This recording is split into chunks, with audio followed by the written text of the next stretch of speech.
안녕하십니까. 이번 시간에는 우리 이제 행정벌에 대해서 같이 살펴보도록 할 겁니다. 실효성 확보 수단의 전체적인 체계 다시 한번 생각을 해보도록 합니다. 전통적인 의무이행 확보 수단이 있었고, 그리고 그 전통적 의무이행 확보 수단으로서 부족한 미흡한 부분을 채워 넣기 위해서 새로운 의무이행 확보 수단들을 마련을 했었습니다. 그리고 전통적 의무이행 확보 수단은 크게 봤을 때 행정강제와 행정벌로 구성이 됐었는데요. 이 행정강제가 사전에 의무를 부과하고 그에 따른 의무 불이행을 전제로 하는 행정상 강제 집행이 있는가 하면 그와 같은 사전적인 의무 불이행을 전제로 하지 않는 즉시강제가 있었습니다. 우리 이제 지난 시간까지 배운 즉시강제, 여기까지가 바로 행정강제였었고요. 그 다음에 이번 시간에 배우는 게 바로 행정벌입니다.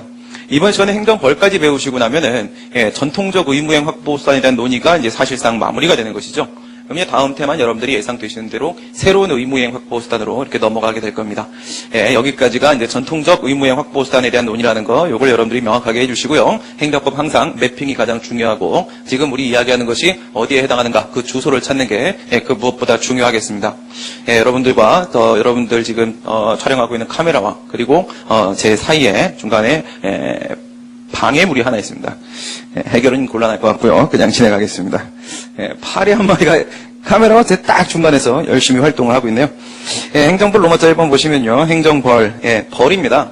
벌이다 보니까, 이게 파리가 아니고 벌이다, 뭐 이렇게 생각할까요? 벌이다 보니까, 이제, 형사처벌과 이제 형사벌과의 관계에 대한 이야기들이 이제부터 좀 많이 나올 겁니다. 그리고 이제 행정벌에는 행정형벌 외에도 행정질서벌이라는 게 있어가지고, 과태료라는 게 있어가지고, 또 이제 형벌과의 또 관계를 우리가 이렇게 논의를 하게 될 겁니다.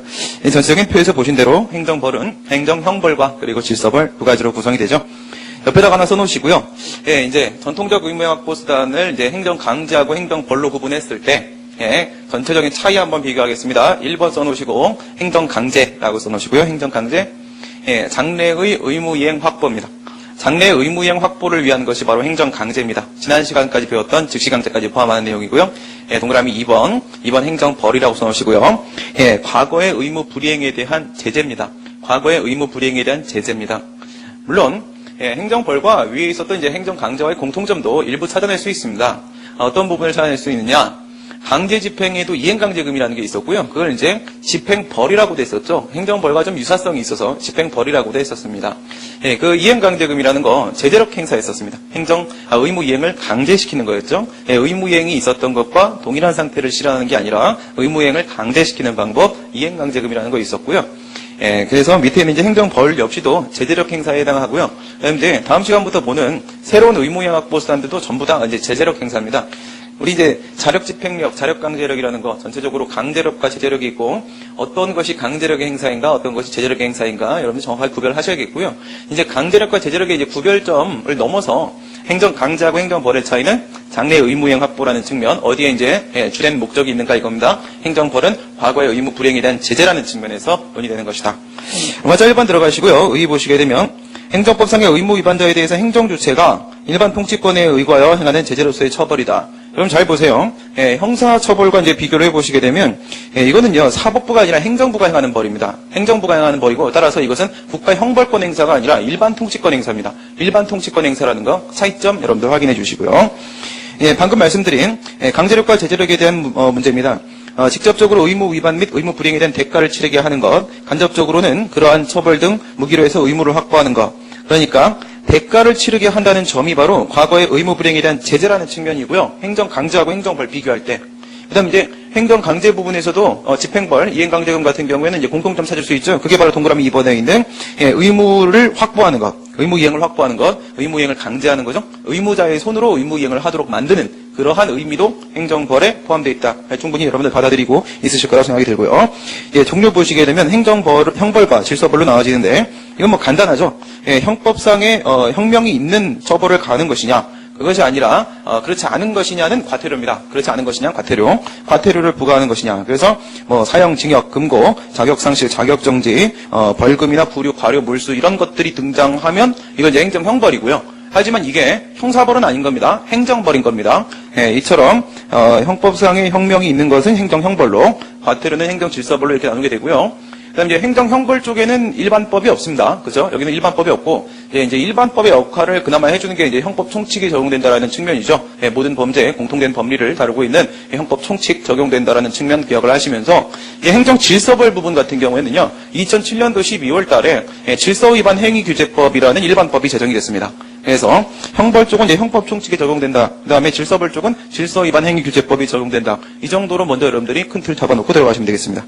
그다음에 로마자 2번에 행정 형벌 들어가시게 되면 행정법상의 의무 위반자에 대해서 형법에 정해져 있는 벌을 가하는 건데 밑에 박스에 예를 몇 개 들어놨습니다. 식품위생법제 5조에 따르게 되면 이제 5조에 있는 얘기는 뭐 살모넬라만 해당 사항이 있는 게 아니고 병든 동물 고기를 판매할 수 없도록 되어 있습니다. 이제 이게 범죄 구성 요건이죠. 그래서 육류 판매업을 여기서 이제 범죄라는 것은 뭘 말하는 거예요? 행정범죄, 행정범죄 얘기하는 겁니다. 형사범위 아니고 행정범죄 얘기하는 거예요. 그 차이점은 좀 이따가 말씀드리도록 하겠고요. 육류 판매업을 영위하고 있는 갑이 살모넬라병에 감염된 쇠고기를 보관 판매했다면 이건 이제 행정법규 위반 행위죠. 범죄 구성 요건이 이제 갖춰졌다면 갑은 7년 이하의 징역이나 1억 원 이하의 벌금을 부과받게 된다. 94조에 이렇게 되어 있습니다. 그래서 지금 징역, 벌금 등장하고 있죠. 행정형벌이네요. 갑이 운전면허를 받지 않고 무면허 운전을 하게 되면 이제 도로교통법상 위반죄죠. 무면허 운전죄입니다. 무면허 운전죄. 43조의 무면허 운전에 해당하게 되면 이제 이게 범죄 구성 요건이고요. 1년 이하의 징역 또는 300만 원 이하의 벌금을 부과받게 된다. 역시 징역, 벌금 등장하고 있고 도로교통법상의 벌칙 조항입니다. 152조에. 이런 것들이 이제 행정형벌이다. 제일 뭐 중요한 건 이제 직관적으로 여러분들이 접근을 하고 들어오시는 게 제일 중요하겠고요. 그다음에 2번 가셔갖고 구별 개념 보도록 합니다. 실효성 확보서는 이제 워낙에 종류가 많기 때문에 항상 계속 구별하고 있죠. 맨 처음에 등장했던 게 바로 대집행이었었고, 대집행 그 다음 넘어가면서부터 계속 구별을 하고 있는 겁니다. 그래서 구별을 들어가 보시면, 뭐 지난 시간에 봤던 거는 특히나 굉장히 닮아 있는 게 식품위생법 72조하고 79조. 72조는 즉시강제고, 79조는 직접강제다. 이러면서 소고기를 이렇게 수거 폐기하는 행위는 72조에 근거한 즉시강제고, 그것이 아니라 영업소, 나이트 이런데 영업소에다가 이렇게 폐쇄 조치한 봉인해버리는 또는 게심을 붙여버리는 이런 것들은 이제 직접강제다. 하는 행위는 굉장히 비슷한데 차이점 우리가 비교했었죠. 여기서도 이제 비교를 해야 될 것들이 꽤 많습니다. 행정강제랑 이제 비교를 해보시게 되면 먼저 행정형벌이라는 것은 큰 틀이에요. 행정강제와 행정벌. 이 측면에서 접근하고 있는 거예요. 그래서 행정벌이다. 형벌은 행정벌이다. 물론 지금 행정형벌 얘기하고 있고요. 과거의 의무 불이행, 의무 위반에 대한 제재다. 이런 것이고, 그 다음에 이제 행정강제 중에서도 이제 강제집행, 의무와 관련성이죠. 즉시강제는 의무와 관련성이 없었습니다. 그래서 의무와 관련성을 잡기 위한 부분이고요. 강제집행으로 좀 좁혀서 비교했습니다. 의무행위 있었던 것과 동일한 상태를 실현하는 것이다. 이제 요거 예외는 뭐죠? 이행강제금 요거 예외였습니다. 그래서 대집행이나 강제징수, 그리고 직접강제는 의무이행이 있었던 것과 동일한 상태죠. 철거 명령을 했는데 말을 안 들어서 대집행 들어가면 철거된 거랑 똑같은 상태 만들고, 세금을 부과했는데 만약 돈을 안 내게 되면 강제징수를 통해서 낸 거와 동일한 상태를 만들고, 영업소 폐쇄 명령을 했는데 말을 안 들게 되면 영업소 폐쇄 조치를 통해서 그 의무를 이행한 것과 동일한 상태를 만든다고 했습니다. 첫 번째 것은 대집행, 두 번째 것은 강제징수, 세 번째 것은 직접강제죠. 그래서 여기서 강제력 행사로서 직접적인 의무이행을 확보하고 동일한 상태를 실현하는 것이다. 이런 측면의 차이가 있다. 징계벌. 여러분들이 실효성 확보서는 굉장히 좀 어려워들 하세요. 어려워들 하시는데 첫날 말씀드린 거랑 여러분들이 이제 떠올려 보시면은 결국은 행정법은 다 어디로 비결되는 것이냐? 구제법으로 다 구제되는 겁니다. 그래서 이제 다른 경우에 있어서 그러니까 바로 침익적인 행정작용이 나왔을 때나 또는 신청을 했는데 거부나 부작이 나왔을 때는 불복 논의가 주되게 되고, 그다음에 지금처럼 실효성 확보수단은 의무를 부과했는데 의무를 불이행하면 실효성 확보수단이 들어오지만 실효성 확보수단이 다시 위법하면 또 불복 들어가는 거죠. 또 구제 들어가는 겁니다. 결국 모든 건 구제로 가는 대로 다 비결된다라는 거예요. 그래서 좀 어려울 수 있습니다. 근데 전체적인 매핑을 가지고 여러분들이 비교하시는 게 이 부분은 여러 번 반복하셔야 돼요. 틀 잡는 게 굉장히 중요해서 징계벌 한번 비교해 보도록 하겠습니다. 이거 징계벌은 어디 나오는 거냐면 강론에 있는 이제 공무원법이죠. 공무원법에서 징계처분, 파면해임, 강등, 정직, 감봉, 견책이라는 징계처분, 국가공무원법 79조에 있는 거, 그거랑 비교하는 겁니다. 그래서 행정형벌 같은 경우는 어떻게 하는 거냐면 행정형벌은요, 이렇게 들어가는 거죠. 얘가 행정주체예요. 얘가 행정주체인데 행정형벌은 이렇게 들어가는 거예요. 행정형벌은. 그 다음에 징계벌은 이렇게 들어가는 겁니다. 이게 무슨 말이냐면 이건 일반 권력관계죠. 일반 권력관계. 일반 권력관계 하에서 이거는 일반 통치권 행사입니다. 일반 통치권을 행사하는 것이고, 그 다음에 얘 같은 경우에는요, 얘는 특별 권력관계입니다. 특별 권력관계. 우리 맨 앞에서 배웠던 거. 이거는 이제 특별 권력관계 하에서 뭘 행사하는 거죠? 특별 권력을 행사하는 겁니다. 특별 권력을 행사하는 것이다. 그래서 이쪽으로 하는 것은요, 얘는 행정형벌. 얘는 행정형벌이고, 집행벌 아닙니다. 징계벌입니다. 징계처분이에요. 그래서 이거는, 징계처분, 징계벌입니다. 징계벌. 화면임, 강등정지, 감봉견책. 이렇게 해서 두 개 차이점 비교하시면 되겠죠. 거기서 이제 일반 행정법 관계다, 특별 행정법 관계다, 이렇게 말을 하고 있는 것은, 판례는 표현을 특별 권력 관계라고 하지만 그 의미는 학자들은 특별 행정법 관계로 해석을 합니다. 그래서 이제 동장과의 관계에서 이렇게 특별 권력 관계이지만은 구청장에 대해서 행정 소송을 통해 불복할 수 있다. 판례가 이렇게 판시해요. 특별 권력 관계이지만은 행정 소송을 제기할 수 있다라고 하는 거니까 종래의 특별 권력 관계는 맞지만 공법상 근무 관계는 맞지만 그렇다 하더라도 법이 적용될 수 있다라고 보는 거니까 법 관계로 봐서 특별 행정법 관계라고 제가 표현을 해놓은 거고요. 여기는 이제 대응을 시키기 위해서 이 일반 권력 관계도 여기는 뭐 당연히 법이 적용되니까 법 관계라고 말할 수가 있고요. 일반 행정법 관계다 이렇게 얘기를 해놓고 있는 겁니다. 그러니까 예를 들어서 공무원이 만약에 뇌물을 받았다, 뇌물을 받았다 하게 되면 공무원법상의 벌칙 조항을 적용시켜서 형벌의 대상도 되지만 또한 징계 처분의 대상도 되죠. 품위 유지 의무, 또 청렴 의무 위반에 따른 징계 처분의 대상도 될 수 있습니다. 옆에다 써놓으시고요. 병과 가능입니다. 병과 가능. 당연히 병과가 가능하죠. 이거는 이제 일사부재료 원칙, 이중처벌금지 원칙 위반이 아닙니다. 한쪽은 이게 뭐가 아니에요. 이건 형법상의 형사처벌이 아니에요. 형사처벌이 아니기 때문에 이중처벌의 문제가 발생하지 않죠. 양쪽의 병과 가능하다라는 거. 그다음에 집행벌이라고 이제 제가 해놨는데, 앞에서 제가 말씀드릴 때 집행벌이라는 표현 쓰지 말라고 했습니다. 이행강제금이라는 표현이 맞다는 거예요. 그러니까 왜 그러냐? 지금 여러분들 우리 큰 틀에서 어떻게 계속 비교를 했어요? 행정벌 시작을 하면서 행정강제하고 그다음에 이제 행정벌하고 이렇게 큰 틀에서 두 개를 비교를 하게 되면 얘 같은 경우는 장래죠. 장래의 의무이행확보수단이고 얘는요, 과거의 의무 불이행에 대한 제재입니다. 그런데 이행강제금은 어디 있는 거예요? 이행강제금은 여기 포함되어 있는 거잖아요. 그래서 이행강제금이라는 것은 제재력 행사를 통해서 장래 의무이행을 확보하는 겁니다. 그렇기 때문에 이건 장래 의무이행 확보를 위한 것이니까 벌이라는 표현이, 벌은 이제 과거의 잘못에 대해서 제재를 가는 거잖아요. 그래서 벌이라는 표현이 적당하지 않은데 제가 왜 이렇게 표현을 했냐면 행정벌과 우선 유사성을 잡아내야지 차이점을 비교할 것이기 때문에 먼저 집행벌이라고 표현해놓고 괄호로 제가 이행강제금이라고 해놓은 겁니다.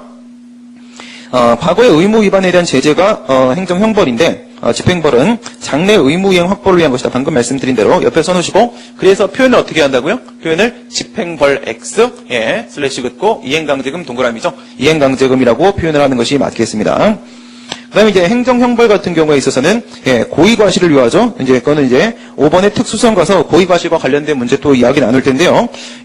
고의과실을 요하는데, 집행벌, 이행강제금 같은 경우에는 이거 단순히 행정법에서 이제 정해놓고 있는, 행정법규 위반만 있으면 무조건 가능합니다. 그게 객관적 요건에 대한 문제라는 거. 결정적인 차이점. 이게 벌금이라고 하더라도, 한 번밖에 부과가 안 되죠. 두 번 부과하면 바로 이제, 그것이 일사부재료 원칙 위반이 되는 건데, 이행강제금은 애당초 어때요? 반복 부과를 목적으로 하는 겁니다. 그래서 누구를 대상으로 하는 거라고 했어요? 나쁜 놈 대상으로 하는 거라고 했어요. 나쁜 놈. 이기적인 의무자. 이기적 의무자. 돈이 있는데도 불구하고 의무를 이행하지 않는 친구들한테 계속 반복 부과를 해갖고 괴롭혀주는 겁니다. 심리적 압박을, 금전을 무기로 해서 심리적 압박을 가하는 거. 이게 바로 이행강제금이죠. 반복 부과가 된다라는 점. 양가로 4번에 가시게 되면 형사벌에 제목이 잘못되어 있죠. 그 반사회적, 반도덕적 이게 바로 형사벌이에요. 그죠? 위에가 행정형벌로 되어 있네요. 편집하시면서 편집자분이 이렇게 좀 수정 과정에서 이상한 일이 있었던 것 같아요. 밑에가 이제 행정형벌이죠. 위가 형사벌이고 밑에가 행정형벌입니다. 반사회적, 반도덕적 행위에 대한 법익 침해를 야기한 경우 이런 자연범에 대해서 가해지는 게 바로 이게 이제 형사벌이다. 이와 비교했을 때 반행정적 행위에 대해서 공익 침해를 이유로 해서 행해지는 처벌이 바로 행정형벌이다. 이렇게 되어 있는데 옆에다가 좀 우리 필기 좀 하도록 하겠습니다. 갑자기 이렇게 다가오면 또 여러분들이 이해가 안 되실 수가 있는데 과연 이것도 형법상 형명이 있는 처벌의 종류에 해당을 하는데 과연 형사벌과 비교했을 때 다른 것으로 볼 수 있겠는가? 이런 학설 대립이 당연히 있겠죠. 어디라고 학설이 없겠습니까? 고래가 생선이라는 견해도 있고, 그죠? 염소가 소라는 견해와 염이라는 견해가 또 대립도 합니다.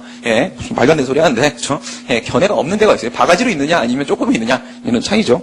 그래서 옆에다 좀 써놓으시고요. 구별 부정설, 그 다음에 침해 이익 구별설, 그 다음에 침해 법익 구별설.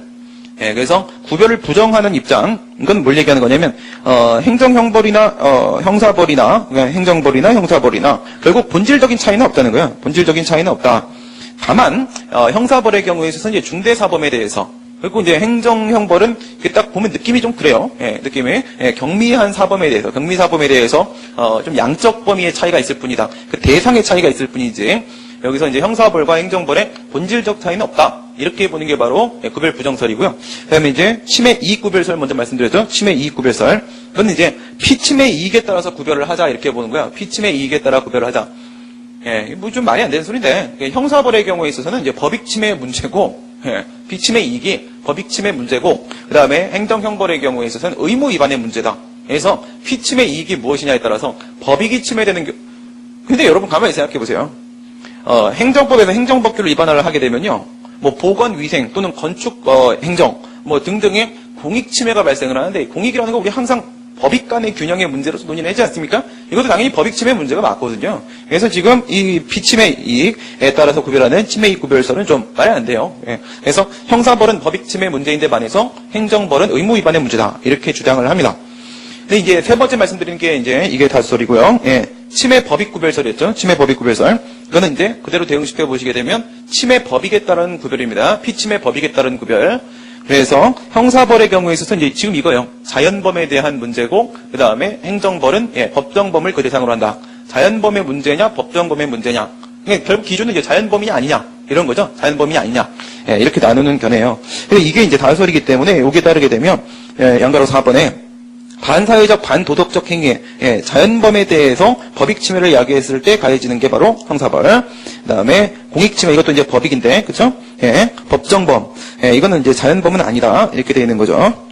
밑에 박스에 한번 보시게 되면 박스에 형사범의 경우에 있어서 법규에서 범죄로 규정하기 이전에 이미 성질상 도의적 규범에 위반되는 범죄. 뭐 예를 들어서 뭐 살인, 절도, 강간 뭐 이런 거 생각해 보시게 되면요. 살인, 절도, 강간, 뭐 인신매매 이딴 것들이 법으로 정하기 전에는 범죄가 아니냐. 법으로 정하기 전부터 이건 범죄가 맞다는 거죠. 그런데 이건 법에도 뭐 정해져 있는 것뿐인 거고요. 그다음 이제 밑에 보시면 행정범의 경우에 있어서는 법규에서 범죄로 규정함으로써 비로소 범죄가 되는 거야. 비로소 행정범이 되는 겁니다. 그렇죠? 비로소 범죄가 되는 것. 이럴 때 이제 행정형벌의 대상이 된다. 그러니까 예를 들어서 이런 경우 한번 생각해 볼까요? 간단한 예를 가지고 보시면 여러분들 금방 이해가 되시는데요. 도로교통법상 우리나라에서 운전을 할 때 우측통행을 해야 됩니까? 차량은 좌측통행을 해야 됩니까? 우측통행. 모르는 사람이 없죠. 그죠? 모르면 여러분들은 이뿐이에요. 그죠? 모르는 순간 바로 쪽발이 됩니다. 그죠? 그래서 이제 우리나라에서도 재판부에서 그 일본인들이 와서 이렇게 해서 중앙선 침범할 때 이제 죄가 된다 이런 판례가 있는데, 뭐 그냥 일본 사람이 싫어서 그러는 건지 잘 모르겠지만 저는 그랬으면 좋겠고요. 뭐 아무튼간에 제가 좀 약간 좀 이상한 그 민족주의자의 좀 성향이 좀 있습니다. 나쁜 거 아니잖아요, 그죠? 단일 민족 이러면서. 저도 사실은 몽골에서 온 사람이에요. 몽골 사람은 아니고. 이성계가 조선을 건국할 때 몽골에서 그 심취성을 가진 인간들이 와서 고려 말쯤에 와갖고 이성계랑 같이 이제 도모를 했고요. 그러다 보니까 이제 그 아주 뿌리가 깊은 양반이죠, 그죠? 조선 시대에는 영의정, 우정이 다 심취입니다. 거의 대부분이. 그게 왜 그러냐면 이성계랑 같이 만들어서. 뭐 좋은 건 아닌데, 그죠? 아무튼간에 그렇습니다. 그게 이제 일본과의 관계를 한번 생각해 보세요. 우리나라 어떻습니까? 우리나라는 차량이 우측 통행을 해야 됩니다. 우측 통행. 그죠? 근데 우측 통행을 안 하고 만약에 좌측 통행을 하게 되면 차량이 좌측 통행하면 다 죽죠? 그러니까 좌측 통행을 하게 되면 이것은요, 도로교통법. 그죠? 이거는 이제 도교법 위반이고, 행정범입니다. 행정범.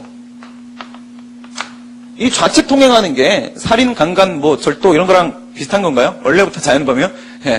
좌측 통행은 되게 나쁜 놈인가요? 그런 건 아니죠. 근데 일본은 사실 뭐 항상 행정법은 일본은 독일에서 가져오고, 요딴 또 말도 안 되는 것도 영국에서 가져왔거든요. 참 난감한 친구들인데, 영국, 그 다음에 일본. 얘네들은 차량이 좌측 통행을 해야 돼요. 얘네들은요, 그죠? 좌측 통행을 해야 됩니다. 얘들은 우측 통행하면 그게 행정범이에요. 이런 경우죠.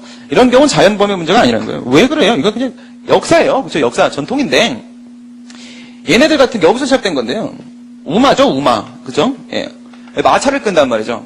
여러분들 마차 타보신 분들 생각해보세요. 마차를 끌게 되면요, 채찍을 이제 말에다 채찍을 가야 되죠? 근데 마부가 어디에 앉아있어요? 마부가 왼쪽에 앉아있고, 그리고 만약에 그 손님이 오른쪽에 앉아있다. 그러면 채찍을 가하는 순간 말이 맞는 게 아니라 손님의 얼굴이 맞아요. 그죠? 그러기 때문에 어디에 앉는다? 예. 그 운전석이 오른쪽에 있는 거예요. 그 마부가 왼쪽에 앉으면 고객이 맞아 죽어요. 그러니까 운전석이 오른쪽에 있습니다. 운전석이 오른쪽에 있으면 예, 여기서 좌측 통행을 해야 됩니다. 이런 상황이 온다는 거예요. 근데 이제 이걸 그대로 받아들였어요. 그러니까 얘네들 같은 경우 굉장히 보수적이어가지고 한 번 이렇게 좌측 통행을 하게 되면 이거 안 바꾸는 겁니다. 일본 그냥 이렇게 일본 영국 그냥 이렇게 살아요. 일본은 이걸 그대로 영국에서 받아들인 거고 우리나라 같은 경우는요 굉장히 이제 근대화되고 현대화된 나라죠. 아주 훌륭한 나라이기 때문에 자동차의 기아를 생각하는 겁니다. 기아를 그죠? 예, 대부분이 오른손잡이라는 말이죠. 오른손잡이니까 기아를 오른손으로 넣으려고 하게 되면은 예, 사람이 왼쪽에 앉아야 됩니다. 그렇죠? 그래서 왼쪽에 앉아야 되니까 여기서 우측 통행이 되는 거예요. 그러니까 어디 앉냐? 마부는 오른쪽에 앉는다. 기아는 예, 오른손으로 해야 되니까 왼쪽에 앉아야 된다. 이런 측면에서 그러니까 이거는 자연범위 아니죠. 이런 게 바로 행정범위입니다. 뭐 그 정도면 여러분들이 충분히 받아들이셨을 거라고 생각이 들고요. 그다음 이제 양가로 5번에 있는 행정질서벌 가보도록 하겠습니다. 행정형벌은 직접적으로 행정 목적을 침해한다. 밑에 박스 보세요. 행정형벌. 갑이 썩은 음식물을 판매하였다면 식품위생법 4조에 따르게 되면 이제 상한 음식을 판매하지 못하도록 되어 있는데 썩은 음식을 판매를 하게 되면요 직접적으로 보건위생상 위해를 바로 발생시키게 됩니다. 그렇죠? 보건위생상의 위해가 이 자체로서 바로 발생을 하게 되죠. 그러면 식품위생법 94조에서 벌칙 조항을 두고 있는데 이런 경우에는 7년 이하의 징역, 1억 원 이하의 벌금에 부과한다라고 해서 행정형벌의 대상으로 삼고 있습니다. 질서벌은 이 과태료라고 했습니다. 과태료 보시면 갑이 안전교육을 받지 않고 도시가스 사업을 한다면 바로 어떤 위해를 가한 바가 없는 거야. 그렇죠? 교육을 받지 않은 거죠. 교육을 시키겠다라는 행정 목적에 반할지는 모르겠지만 이 자체로서 직접적인 위해를 가하지는 않습니다. 이런 경우가 바로 과태료예요. 도시가스 사업법 30조 1항에서 교육을 받도록 했는데 교육을 받지 않으면 3천만 원 이하의 과태료를 부과한다라고 돼 있죠. 이런 게 바로 질서벌입니다. 그러니까 행정 질서를 유지하기 위한 목적이지 직접적인 법익 침해에 대한 문제는 아니라는 겁니다. 직접적 법익 침해는 아니고 간접적 법익 침해로의 연결 가능성이죠. 예, 행정 질서를 유지하기 위한 게 바로 행정 질서벌입니다. 그래서 직접적으로 행정 목적을 침해한 사안은 간접적으로 행정상 질서에다가 장애를 줄 수 있는 위험이 있을 때 얘는 형법이 정해져 있는 벌을 가하는 것이고 이건 앞에서 봤던 거고 얘는 과태료다. 과태료. 일반법은 따로 없으며 형법 총칙에 적용을 받게 되고 얘는요 일반법이 따로 질서위반 행위규제법이 있다. 그거죠. 예, 과벌 절차도 질서위반 행위규제법입니다. 얘는 이제 실체법도 질서위반 행위규제법이고요. 과벌 절차도 질서위반 행위규제법입니다. 모든 게 질서위반 행위규제법으로 끝나요. 이 이제 2007년도에 질서위반 행위규제법이 들어왔을 때 혼란이 좀 심했습니다. 그래서 더더욱 2007년도에 강의를 할 때 저도 혼란스러워서 통설과 판례가 지금도 판례가 아직도 안 바뀌었는데 판례가 질서위반 행위규제법과는 전혀 다른 방향으로 그동안 과태료에 대해서 판시를 해왔는데 질서위반 행위규제법이 들어온 다음에 그동안의 판례가 다 무력화돼 버렸습니다. 이제 질서위반 행위규제법이 과태료에서는 실체법의 의미와 동시에 과벌 절차, 절차법의 의미도 동시에 갖고 있습니다. 물론 불복 절차도 질서위반 행위규제법에서 과태료 재판이라는 것을 따로 규정을 해놓고 있습니다. 모든 게 질서위반 행위규제법으로 처리가 돼요. 그다음 이제 대상행위 보시게 되면 의무를 위반함으로써 직접적인 행정 목적 이거는 행정 질서벌이랑 비교하시면 되죠. 그러니까 우리가 이제 방금 직관적으로는요 그 질서의 문제냐 아니면 직접적인 법익 침해에 대한 문제냐를 가지고 형벌이냐 질서벌이냐 구별해봤는데 근데 이거 기준이 뭐냐라고 얘기하면 또 명백할 수가 없어요. 그래서 그 위에 보시게 되면 이거 판례입니다. 판례가 이렇게 봐요. 어떤 행정법규 위반 행위에 대하여 이를 단지 간접적으로 행정상의 질서에 장애를 줄 위험이 있음에 불과한 경우 단지 질서에 대한 장애에 위험에 불과한 것으로 보아서 행정질서벌인 과태료 문제로 볼 것인가 아니면 직접적으로 행정 목적과 공익을 직접적으로 침해하는 것으로 봐서 행정형벌의 문제로 볼 것인가는 결국 입법자가 정할 문제다. 입법 재량이다. 그래서 이제 정해진 대로 보는 겁니다. 근데 우리가 이제 사실 이런 기준 방금 우리가 봤던 기준 있죠? 직접적이냐 간접적이냐 이 기준을 가지고 입법자도 이제 기준을 삼게 되는 건 맞는데 그 결론은 뭐 입법자가 결정하는 거죠. 그 다음에 법적 근거 보시게 되면 행정형벌 당연히 침익적인 작용이에요. 침익적 작용이고 행정 주체가 행하는 것이기 때문에 당연히 법적 근거 필요하겠죠. 법률 유보 원칙은 무조건 적용됩니다. 제형 법정주의 원칙상 반드시 국회가 만든 법률에 근거를 두어야 한다. 당연히 제형 법정주의 원칙 헌법 제13조 1항에 따른 제형 법정주의 원칙 적용됩니다. 당연히 적용되는 거고요.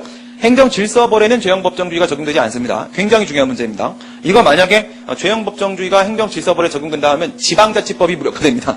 법률 간 충돌이 발생하거든요. 이따 말씀드리겠습니다. 질서위반 행위규제법에서 제형법정주의를 피할 수 있는 길을 만들어놨어요. 그래서 행정형벌은 죄형법정주의 적용받고 행정질서벌은 죄형법정주의 적용을 받지 않는다. 예, 그 다음 밑에 형법총칙의 적용을 받는다는 건 뭐 아까 전부터 우리가 봤던 내용입니다. 예, 특수성 보겠습니다. 이건 이제 좀 재밌는 얘기죠. 원칙적으로 형사벌의 경우에 있어서는 형법 13조 고의범만 처벌을 하도록 된다. 예, 13조에 보면은 죄의 성립 요건인, 그죠? 예, 죄의 성립 요소인 사실을 인식하지 못한 행위는 벌하지 않는다. 죄의 성립 요소인 사실을 인식하지 못했다라는 것은요, 내가 지금 무슨 짓을 하고 있는지, 그리고 이것이 법에 위반되는 행위인지, 이거죠? 예, 내가 지금 무슨 짓을 하고 있는지, 그 다음에 법에 위반되는 행위인지, 무슨 말이냐? 사실인식과 위법성인식 동시에 필요하다는 거죠. 그죠? 예, 고의범이기 때문에 원칙적으로, 예, 자신이 하고 있는 행위에 대한 인식도 필요하고, 더불어서, 예, 그것이 위법한 행위다. 예, 위법성 인식도 필요하고, 예, 이렇게 됐는데, 행정형벌과 비교할 때 이 부분이 특히나 문제가 돼요. 이 부분이. 왜 그렇게 했어요? 방금 우리가 본 대로 행정형벌의 경우에 있어서는요, 이거 법정범입니다. 그렇죠? 자연범이 아니고 이게, 범죄인지 아닌지에 대한 판단이 명확하지가 않아요. 그래서 이 부분이 좀 문제가 될 수가 있어요. 과연 행정형벌에서도, 고의범만을 대상으로 하는 것인가? 즉, 위법성 인식을 그 요건으로 하는 것인가? 그 다음에, 2번 보시게 되면 형법 제14조에서 정상의 주의를 태만히 함으로써 죄의 성립 요소 사실을 인식하지 못한 행위는 법률에 특별한 규정이 있는 경우에 한해서 처벌한다. 형법 제14조죠. 과실범의 경우에 있어서는 명문 규정이 있을 때만 처벌이 가능하다. 이렇게 돼 있죠. 근데 행정형벌은요, 법률에 명문의 규정이 없어도 과실범 처벌이 가능합니다. 지금 질서벌이 아닙니다. 질서벌이 아니고 형벌이에요. 행정형벌 쪽인데 여기서 이 부분에 문제가 발생한 뿐만 아니라 과실범이 그냥 인정됩니다. 과실범이 그냥 인정돼요. 명문의 규정이 없어도, 법에 명문의 규정이 없어도 과실범이 인정이 됩니다. 예, 형사벌과 행정형벌, 예, 형사벌과 행정질서벌은 너무 차이가 크기 때문에 비교 안 해요. 형사벌과 똑같이 형법상 형명이 있는 행정형벌 두 개 비교하는 거예요. 여기서 문제가 하나 생기고, 그 다음에 과실범 부분에서 하나 문제가 생기고, 이제 두 부분에 문제가 생길 수 있다 이거예요. 그래서 먼저 위법성 인식부터 말씀드렸으니까 이거부터 말씀을 드리게 되면은 그 두 번째 박스 한번 보세요. 두 번째 박스. 예, 고의범 성립 요건으로서 특히나 위법성 인식 부분과 관련하여 과연 행정범에 있어서 위법성 인식이 필요한가 아닌가에 대한 학설 대립이 그렇게 있어요. 위법성 인식이 필요하다. 예, 위법성 인식을 못한 경우에는 행정벌의 대상으로 삼을 수 없다. 위법성 인식은 불효하다. 이건 형사벌이 아니라 위법성 인식 가능성이 인정되면 된다. 가능성이 인정되면 이게 이제 동서의 판례 입장입니다. 그건 이제 밑에 있는 상황을 보시면 여러분들이 이해가 되시는데요. 아까 제가 예를 들었던 거 있죠. 예, 니폰. 예, 니폰 요 상황 한번 보세요. 동그라미 1번이고요. 이건 이제 말씀드리고 동그라미 2번과 한번 비교하겠습니다. 동그라미 1번 보시면 자동차를 운전하면서 좌측 통행할 것인가 우측 통행할 것인가에 대한 문제는 각 사회에 따라서 달리 정하고 있으며 우리나라는 차마의 운전자가 도로의 중앙 우측 부분으로 통행하도록 하고 있다. 우측 통행을 그 원칙으로 하고 있죠. 이를 위반할 시에는 20만 원 이하의 벌금이나 구류 과료 행정형벌이죠. 행정형벌의 대상으로 삼고 있다. 그러니까 좌측 통행을 하게 되면 그게 범죄가 구성이 되고 행정범의 범죄 구성이 가능하고 그에 따라서 이 같은 행정형벌 대상으로 삼다 이거야. 일본 관광객이 우리나라에 놀러와서 운전을 하면서 일본의 좌측 통행을 생각하고 혼자서만 좌측 통행으로 차량을 운전하였다고 했을 때 비록 일본 관광객이 우리나라의 차량 통행이 우측 통행을 해야 된다는 사실을 알지 못했다고 하더라도 혼자서만 좌측 통행을 하고 있었을 것이기 때문에 위법성 인식 가능성이 인정된다. 이건 뭔가 잘못된 거 아니냐. 그렇죠? 예, 내가 지금 뭔가 이 나라의 법에 위반되는 행위를 하고 있는 것이 아닐까라는 것을 충분히 인식할 수 있었다. 따라서 행정벌의 대상이 된다. 네, 이렇게 보는 게 통설적인 견해예요. 그러니까 위법성 인식 가능성 문제로 본다는 거예요. 인식 아니고 가능성의 문제로 본다. 이게 통설적인 견해다. 이 부분은 이렇게 여러분들이 처리를 하시면 되겠고요. 위에 있는 박스를 한번 보시게 되면은 위에 있는 박스 대기환경보전법상의 배출 허용 기준을 초과하는 배출가스를 배출하면서 대기환경보전법 33조죠. 자동차를 운행하는 행위를 처벌하는 규정은 자동차의 운행자가 그 자동차에서 배출된 배출가스 소정의 운행 자동차 배출 허용 기준을 초과한다는 점을 실제로 인식하면서 운행한 고의범은 물론이거니와 과실로 인하여 그러한 내용을 인식하지 못한 과실범의 경우도 함께 처벌하는 것으로 해석된다. 이렇게 판시했어요. 그걸 왜 내 앞으로 한 번 치겠지? 처벌하는 규정으로 그게 되게 중요한데 왜 빼놨지? 해석된다. 이렇게 봐요. 해석된다. 그러니까 법의 명문으로 과실범에 대한 처벌 규정이 있는 게 아니에요. 그렇죠? 그럼에도 불구하고 과실범도 행정형벌의 대상이 된다라고 해석을 해버립니다. 명문 규정이 없어도 행정형벌은 과실범에 대한 처벌이 가능하다는 점. 다음은 내려가시고 이제 책임 능력 보도록 하겠습니다. 원칙, 행정법규 위반자가 책임 능력이 없는 경우에는 이를 벌하지 아니하거나 그 벌을 감경을 하게 된다. 이제 형법 제9조에는요, 미성년자 있죠? 14세 미만자는 처벌하지 않는다. 그 다음 10조에는요, 옆에 10조, 11조까지 제가 제시했는데, 10조에는요, 심신장애자의 경우에 있어서 처벌하지 않는다라는 내용이 있죠? 그 다음 11조에는 농화자에 대한 얘기 있어요. 농화자의 행위는 형을 감경한다. 그래서 농화자는 뭔지 아시죠? 농화자는 농자 플러스 아자예요. 그죠? 농자 플러스 아자. 이코로, 농자 플러스 아자. 농자는 이제 이건 뭐예요? 청각장애인이죠? 청각장애인이고, 아자는요? 이거는 이제 언어장애인이죠? 언어장애인. 그래서, 농화자의 경우에 있어서는, 벌을 감경한다. 이게 이제 11조 규정인데요. 근데 이제 또 차이점이 좀 있겠죠? 그래서 예외 보시게 되면, 담배사업법 31조에 보게 되면은, 책임 능력에 대한, 형법 규정 적용이 배제되는 경우들이 있다. 그래서, 무관한 경우가 있다는 거. 약간의 차이인데, 이런 부분까지는 이제 여러분들한테 좀 묻기 힘들 거예요. 네, 책임 능력과 관련된 문제는. 근데 이런 거는 문제로 충분히 나올 수 있습니다. 위법성 인식 가능성에 대한 문제나 과실범에 대한 문제, 이런 건 나올 수 있으니까 이건 여러분들이 좀 체크를 해 놓으실 필요가 있겠고요. 이건 또 좀 중요한 부분이죠. 양가로 3번에 타인의 행위에 대한 처벌이 가능한가? 형사범의 경우에서는 범죄 행위자 외에 대한 처벌은 불가능하다. 그러나 행정범의 경우에 있어서는 양벌 규정이 다 있습니다. 개별법에. 양벌 규정이 전부 다 있어요. 이거는 여러분들이 어디 가시면 명확히 지냐면 밑에 박스에도 살짝 제가 제시를 해놨는데 경찰법 강론에 경찰법 가게 되면 너무나 명확해집니다. 행정법규가 어떤 식으로 만들어지는지 경찰법 파트에 가게 되면요. 예를 들어 종업원이 부정휘발유를 판매하게 되면 종업원 걔는요. 자기의 행위에 대한 책임을 져야 되니까 얘도 처벌을 받고요. 또한 그 주유소 사장의 경우에 있어서는 자기의 보호감독하에 있는 자의 행위에 대한 책임을 또 자기 책임으로서 져야 됩니다. 그렇기 때문에 그 주유소 사장 역시도 처벌의 대상이 됩니다. 그래서 이 같은 내용을 담고 있는 양벌 규정이 행정법규는 전부 다 포함이 되어 있어요. 그래서 이제 그 차이점도 여러분들이 구별을 하셔야 되는데, 종업원의 법 위반 행위에 대한 사업주 처벌, 미성년자 법 위반 행위에 대한 법정대인 처벌, 금치산자의 법 위반 행위에 대한 법정대인 처벌, 이것들이 모두 다 가능하다. 제가 결정적인 거를 하나를 제가 말씀을 드려볼 테니까 옆에다가 몇 조인지만 좀 써놔보세요. 도로교통법 100조입니다. 100조. 도로교통법. 우리가 이제 제일 많이 사용하는 법령이기도 하고, 그 다음에 또, 100조. 기억하기도 편하죠. 100조. 양벌 규정이 있습니다. 양벌 규정은 이제 법인에 대한 문제와 개인에 대한 문제가 모두 다 포함이 되는데, 밑에 법인 처벌 내용이 있죠. 근데 두 개 이제 동시에 가지고 들어갈게요. 이걸 기억을 해주세요. 양벌 규정을 대표적인, 법정으로 도로교통법, 도교법 100조입니다. 100조 1항은 법인, 그 다음에 100조 2항은 개인에 있어서 양벌 규정입니다. 법인의 대표자, 대리인, 사용인 그 밖에 종업원이 그 법인의 업무에 관하여 법 제96조부터 99조까지의 규정에 위반된 위반 행위를 하게 되면 그 행위자를 벌할 뿐만 아니라 행위자 책임을 질 뿐만 아니라 위반 행위자는 자기 행위에 대한 행위자 책임을 지고 그 법인에 대하여도 해당 조문에 벌금을 과한다. 법인에 대해서도 벌금을 과합니다. 판례에 따르게 되면요.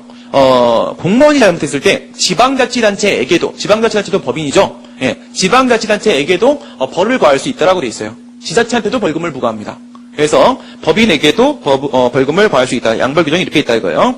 물론 이제 항상 선의의 그 피해자를 없애기 위해서, 다만 법인이 그 위반 행위를 방지하기 위해서 해당 업무에 관해서 상당한 주의와 감독을 게을리하지 아니한 때에는 그렇지 않다. 이런 건 항상 따라붙는 것이고요. 개인 쪽 한번 보겠습니다. 2항입니다. 100조 2항.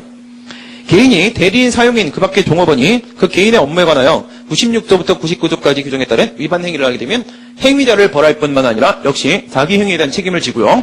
그 개인에 대하여, 이번 법인이 아니라 누구요? 개인입니다. 그렇죠? 개인입니다. 개인에 대해서도 해당 조문에 벌금을 과한다. 그렇죠? 그래서 양벌 규정을 두고 있습니다. 보호 감독하에 있는 자, 종업원의 행위에 대한 책임을 자기 책임으로서 진다는 거예요. 다만 개인이 그 위반 행위를 방지하기 위해서 해당 업무에 관하여 상당한 주의와 감독을 게을리하지 않았을 때는 그렇지 않다. 이렇게 되겠죠. 그래서 타인의 행위에 대한 처벌 다시 정리합니다. 양벌 규정 맨 끝에 양벌 규정 괄호 열고 괄호 보시고 양쪽 모두 처벌합니다. 양쪽 모두 처벌합니다. 이게 행정벌의 그 특수성입니다. 밑에 박스 들어가시고요. 위법행위란 범죄 행위자를 처벌하는 외에 업무의 주체인 법인이나 개인, 법인 100조 1항, 개인 100조 2항이었습니다. 함께 처벌하는 규정을 두는다. 회수를 몰래 강해버린 경우에 행위자만 처벌하는 것이 아니라 회사도 처벌받는다. 자, 그다음에 판례. 양벌 규정에 의한 영업주의 처벌은 금지 위반 행위자인 종업원의 처벌에 종속되는 것이 아니라 무슨 뜻이에요? 자기 책임이라는 거예요. 대위 책임이 아니라는 겁니다. 자기 책임이, 대신 지는 책임이 아니라 이것도 자신의 감독 의무를 소홀히 한 부분에 대한 자기 책임을 지는 겁니다. 예, 그 자신의 종업원에 대한 선임 감독의 과실로 인한 처벌에 해당하는 것이다. 자기 책임이다. 그래서 둘 다 따로따로 독립해서 처벌을 받는 거예요. 이제 이거를 어디서 우리가 아이디어를 얻어올 수 있냐면 경찰법 봐서죠. 경찰 책임 옆에다가 강론의 경찰법이라고 써놓으세요. 강론의 경찰법. 경찰 책임의 원칙이라는 부분에 가서 우리가 배우게 됩니다. 경찰법 파트 가서 경찰 책임의 원칙이라는 테마에서 배우게 돼요. 그래서 행위 책임이란 경찰상 의무 위반 행위. 예, 책임이란 건 뭐야? 법적 의무죠. 법적 의무라는 것은요. 처벌의 대상으로 삼을 수 있단 말이에요. 예, 측면에서 경찰상 위해 발생에 대한 책임으로서 자신의 행위에 대한 책임뿐만 아니라 행위자 책임, 자기 이거죠. 동그라미 2번 옆에다 별표 치시고 자신의 보호감독하에 있는 자의 행위에 대한 책임도 같이 진다. 지배자 책임인데 이게 뭐다? 자기 책임이다라는 겁니다. 자기 책임이다. 그래서 법의 처벌 규정 아까 보시다시피 뭐라고 되어 있습니까? 행위자를 벌할 뿐만 아니라 이게 바로 처벌 규정이죠. 처벌 규정은 그 행위자에 대한 처벌 규정이고 양벌 규정은요. 행위자 외의 누구 법인이나 개인에 대한 처벌 규정이 바로 양벌 규정입니다.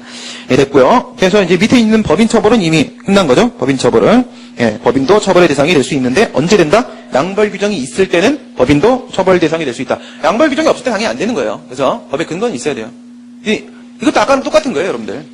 행정형벌 대상이냐, 행정질서벌 대상이냐, 직접적이냐, 간접적이냐를 가지고 우리가 구별을 하고 그것이 결국은 입법재량이다. 입법자가 정하는 거죠. 양벌 규정, 행정법의 법리상, 법 이론상 당연히 보호감독하에 있는 자에 대한 책임도 자기 책임을 지는 게 맞는데 이론상으로 맞고 그래서 또 입법자도 양벌 규정들을 두는 겁니다.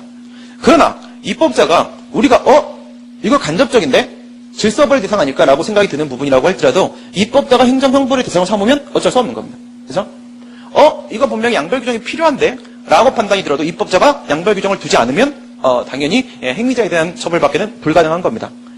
기준을 제시해드린 겁니다. 결국은 이제 입법 재량에 대한 문제로 끝나는 거죠. 담배사업법 32조 한 번 더 읽어보겠습니다. 법인 대표자나 법인 개인, 대리인, 사용인 그 밖의 종업원이 그 법인 또는 개인의 업무에 관하여 이와 같은 법 위반 행위를 하게 되면 행위자를 벌하는 외에 법인 또는 개인에게도 여기 이제 법인 얘기하고 있는 거죠. 개인도 포함되어 있고요, 물론 벌금형을 과한다. 이제 뭐 대부분 다 벌금으로 돼 있죠. 벌금을 과한다라고 해서 행위자 외에도 법인까지도 처벌의 대상으로 삼고 있습니다. 그 다음에 이제 과벌 절차 보도록 할게요. 과벌 절차. 과벌 절차 보시면 과벌 절차는 이제 이거는 어쨌든 형벌을 가하는 것이기 때문에 과형 절차라고 해도 상관없습니다. 과형 절차. 처벌을 가한다 해서 부과한다. 과벌 절차. 형벌을 가한다라고 해서 과형 절차 이렇게 해도 상관없고요. 원칙. 형사소송 절차에 따라서 이건 형법상 형명이 있는 벌이니까 형사소송 절차에 따라서 법원이 부과하는 것이 원칙인데 이게 일반 절차죠. 일반 절차. 이게 당연히 원칙인데 예외가 있어요. 예외가 하나가 통고처분, 그 다음에 직결심판은 행정형벌만의 그건 아닙니다. 통고처분 옆에 써놓으시고요. 이것은 오직 행정형벌. 그 다음에 직결심판은 행정형벌 플러스 형사벌 둘 다 해당 사항이 있는 거예요. 그래서 이제 어쨌든 직결심판도 행정형벌의 그 특수성이라기보다는 이제 특징으로 우리가 논의를 하니까 둘 다 고려는 하는데 통고처분은 행정형벌에서만 가능한 것이고. 이거는 이제 행정청이 하는 겁니다. 행정청이. 그 다음에 즉결심판은 형사벌에서도 가능한 것입니다. 오른쪽에 이제 박스 한번 보시게 되면 예외로서 통고처분과 즉결심판이 있다. 통고처분을 했는데 범칙금 부과하는 거죠. 범칙금. 벌금이 아닙니다. 벌금이 아니고 범칙금을 부과하는 건데 만약에 이것을 이행을 하면 그 과벌 절차는 종료되고 끝나는 거고요. 이행을 하지 않으면 이제 정식 재판으로 넘어가는 겁니다. 그죠? 이런 방식으로 가게 되고 그다음에 즉결심판 같은 경우에는요. 이거 이제 경미한 범죄죠. 20만 원 이하의 벌금 구류 과료에서 이제 경미한 범죄에 대해서는 직결심판의 대상을 삼는다. 먼저 통고처분 보기 전에 간단한 거 먼저 처리할까요? 직결심판 한번 보도록 하겠습니다. 직결심판. 직결심판의 경우에 있어서는 직결심판을 누가 청구를 하느냐? 경찰서장이 한다. 그죠? 경찰서장이 이거 이제 사실 이제 행정법 영역은 아닌데 경찰서장이 직결심판 청구를 해요. 보통 이제 우리가 그게 직결심판인지도 모르고 이렇게 약식재판에 회부돼갖고 이렇게 벌금 받고 끝나고 이런 경우들이 무지하게 많죠. 그죠? 이제 저 같은 경우도 몰랐어요. 알아야 되는 건데 몰라가지고 예전에 옛날에 예비군 훈련을 안 가고 벌금을 20만 원을 20만 원, 15만 원 나온 적이 있었습니다. 그런 경우인데 경찰서장이 이렇게 해갖고 지방법원 이렇게 청구를 하게 되면 얘가 이제 형벌을 부과하는 이런 방식으로, 그죠? 형을 부과하는 이런 식으로 되는 거고, 형을 부과를 하게 되는데, 이거는 따로 이제 법이 있죠. 직결심판이라고 이름이 되어 있으니까, 그죠? 직결심판에 관한 절차법이라는 게 따로 있고요. 그러면 이게, 직결심판에 관한 절차법이 있는데, 여기에 근거해서 지방법원이 부과를 하고요. 근데 집행은 또 얘가 해요. 집행은 법원이 하는 게 아니라 경찰서장 얘가 집행을 하는 이런 방식이고, 뭐 정식 공판 절차는 아니라는 거, 그죠? 그러니까 이제 신속한 처리를 위해서 이렇게 가능하도록 하는 게 바로 이제 이게 직결심판이고요. 이제 통고처분 넘어가도록 하겠습니다. 통고처분 옆에다 써놓으시고, 통고처분은 누가 하냐면 이제 행정청이에요. 그래서 형식적 의미의 행정이고 실질적 의미의 사법입니다. 그죠? 옆에 써놓으시고 형식적 의미의 행정, 그 다음에 실질적 의미의 사법이죠. 형식적 의미라는 것은 이제 기관이 누구냐에 따라 달라지는 거죠. 행정기관이 행하는 것이기 때문에 형식적 의미로는 행정이고, 하지만 이것은 이제 형벌을 과하는 행위이기 때문에 실질적 의미의 사법작용이다. 이렇게 볼 수 있겠고요. 그 다음에 의 넘어가 보도록 하겠습니다. 신속한 과벌을 목적으로 행정청이 정식재판에 가름하여 금전적 체제로서 범칙금입니다. 범칙금 밑줄 그시고 범칙금을 부과한다. 도입 취지, 다툼이 거의 없다고 보여지는 범죄 행위에 대해서 신속한 사건 처리, 신속 밑줄 그시고, 그 다음에 법원에 과중한 업무 부담, 경감이죠. 그 다음에 항상 나오는 얘기가 이거야. 통고처분도 마찬가지고, 지금은 이제 대부분이 통고처분이라는 것을 두는 것도 마찬가지지만, 행정형벌을, 입법적으로 행정질서벌로 이렇게 다 바꾸는 추세에 있습니다. 이런 추세인데, 이건 이제, 전과자 양산방지라는 측면에서, 대부분 이제 과태료를 이렇게 바꾸려고 하고 있어요. 과태료로. 그러다 보니까, 옛날에는요, 통설 판례가 어떻게 봤냐면, 행정질서벌의 경우에 있어서는요, 고의과실을 요하지 않았어요. 옛날에는 이렇게 봤습니다. 고의과실 필요 없다. 완전히 객관적이다. 그러니까 여러분, 옛날에 이런 문제가 있었습니다. 행정법 사례집에 보게 되면, 얘가 이렇게 건물을 짓는데, 건물 지어요. 그러면 이제 건물 자재들을 쌓아놔야 되지 않겠습니까? 건물 자재들을 쌓아놓기 위해서 우리 지난 시간에도 본 바와 같이 도로법 38조에 따라서 도로 점용 허가를 받아가지고 거기다가만 도로를 점유할 수가 있어요. 그죠? 얘가 도로 점용 허가를 전혀 받지 않은 것도 아닙니다. 전혀 받지 않은 것도 아니고 이렇게 되는 거예요. 여기 도로 점용 허가 받고 여기다 이렇게 쌓습니다. 모래도 쌓고 벽돌도 쌓고 뭐 이렇게 쌓습니다. 벽돌도 쌓고 이렇게 쌓았어요. 근데 얘 잘못이냐 이거예요. 얘 잘못이 아니고 얘 과실도 없어요. 무슨 말이냐? 비가 내리는 거야. 장대비가. 보슬 비든 장대비든. 비가 내려. 비가 내려서 이 모래가 말이에요. 이 모래가 한 톨이에요. 한 톨. 문제가 이래요. 문제가. 한 톨이 여기서 1mm를 벗어났다. 이랬을 때 과태료 부과가 되겠는가? 분명히 행정법규 위반이죠. 그렇죠? 도로법 38조에 따른 도로 점용 허가를 받지 않은 부분을 얘가 사용했습니다. 과거에 이거 어떻게 봤냐? 과태료 대상이 맞다 이거예요. 맞다. 왜? 과태료라는 거, 행정질서벌이라는 것은 전혀 무엇을 요구하지 않나? 고의과실을 전혀 요구하지 않는다. 전혀 요구하지 않기 때문에 완전히 객관적인 책임이다. 이거 된다. 지금은요, 아까 제가 말씀드린 대로 질서위반 행위규제법이 만들어지면서 종래의 판례와 충돌이 생긴다고 했습니다. 그게 바로 이런 부분이에요. 지금은 질서위반 행위규제법에서 이게 고의과실이 필요하다라고 봤습니다. 법이 제정되면서 고의과실이 필요하다. 그러면 과태료에서 행정질서벌에서도 고의과실이 필요하게 되면 뭐랑 근접해가고 있는 거예요? 행정형벌과 근접해가고 있는 거죠. 행정형벌과 근접을 해가게 되면 뭘 바꿀 수 있어요? 행정형벌을 일부 행정질서벌로 이렇게 바꿀 수가 있습니다. 그렇죠? 이렇게 바꿔가는, 변경하는 추세에 있는데, 이게 이제 박스에 있는 전과자 발생방지라는 측면에서 그렇게 되고 있습니다.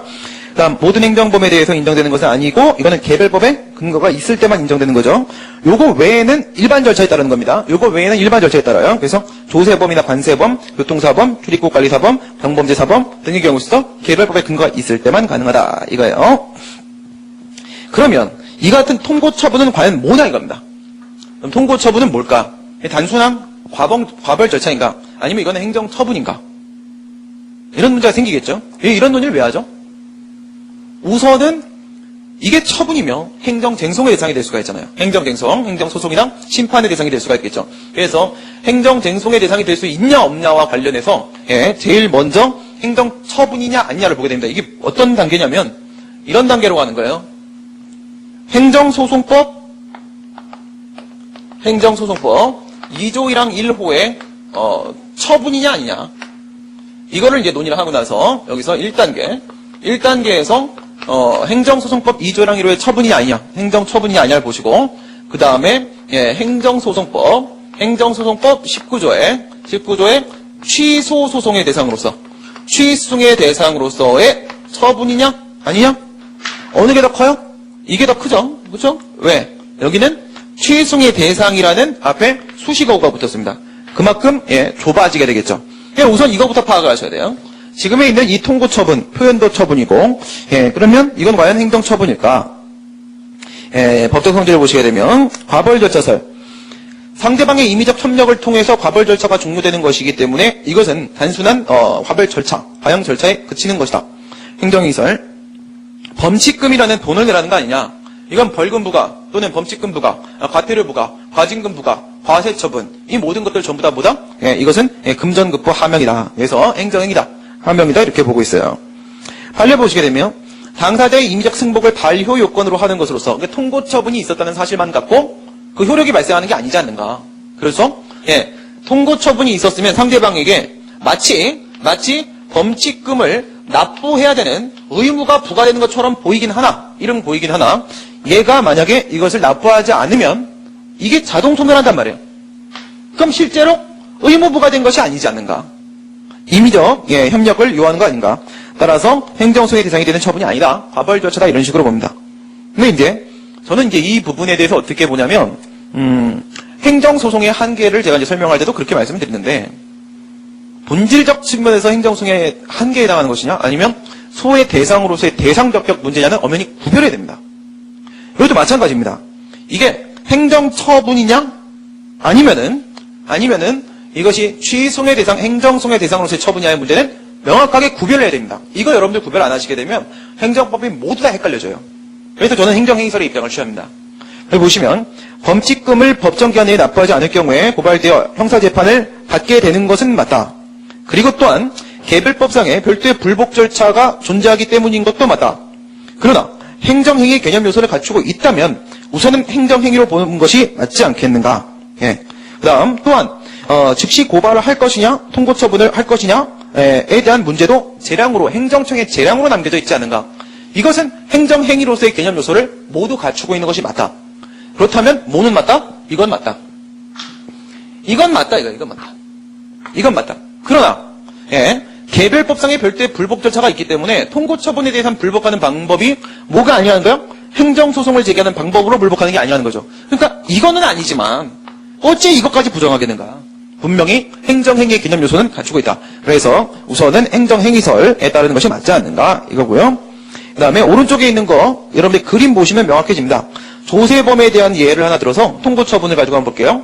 행정청이 통고처분을 하죠. 그죠? 행정청이 통고처분을 한다. 그럼 이제 공소시효가 중단이 되고 벌금 납부를 불이행을 하게 되면 통고처분에 그 기간을 지나는 순간, 기간을 지난다고 해서 뭘로 들어가는 게 아니에요. 체납처분 절차, 강제징수로 들어가는 게 아니에요.